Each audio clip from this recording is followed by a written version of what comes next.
Hey, what's up, everybody? I wanted to start off by saying this, that I am only standing here today because of God's grace.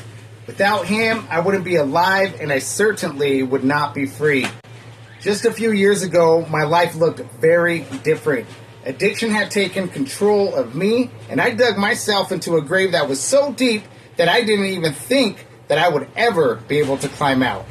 In 2020, when the pandemic hit, things went from bad to worse, and I became homeless. I got into trouble with the law, and at one point, I was facing a possible sentence of 28 years in prison. 28 years! Imagine carrying that weight, knowing that you may never see freedom again. But God stepped in, and instead of prison, I was given another chance.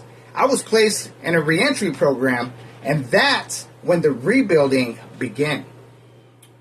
Through that program, I went through substance abuse classes that taught me how to confront the root of my struggles. I also completed cognitive behavioral therapy, which gave me the tools to change the way I thought, the way I reacted, and the way that I lived. Step by step, I began to renew my mind and find strength that I never knew that I had. But here's the truth. None of that would have mattered without God. Classes and therapy gave me tools, but God gave me a new identity.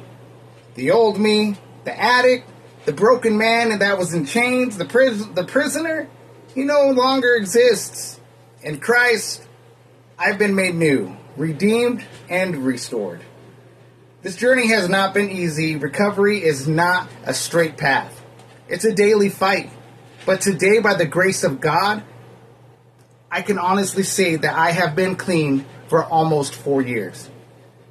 4 years of freedom, 4 years of growth, 4 years of building a new life in Jesus Christ. And I share all this for one reason, and that's so that you know that no matter how far gone you think that you are not too far for God. He can pull you out of the deepest pit. Pull you out of it. He can give you strength to overcome battles that you thought would destroy you. And He can rewrite your story into something greater than you've ever imagined. I shouldn't be standing here today. No, I shouldn't. But I am. And that's not because of my strength, but because of His mercy. So don't count yourself out, because in Christ, your story isn't over. In Christ, your best days are still ahead of you.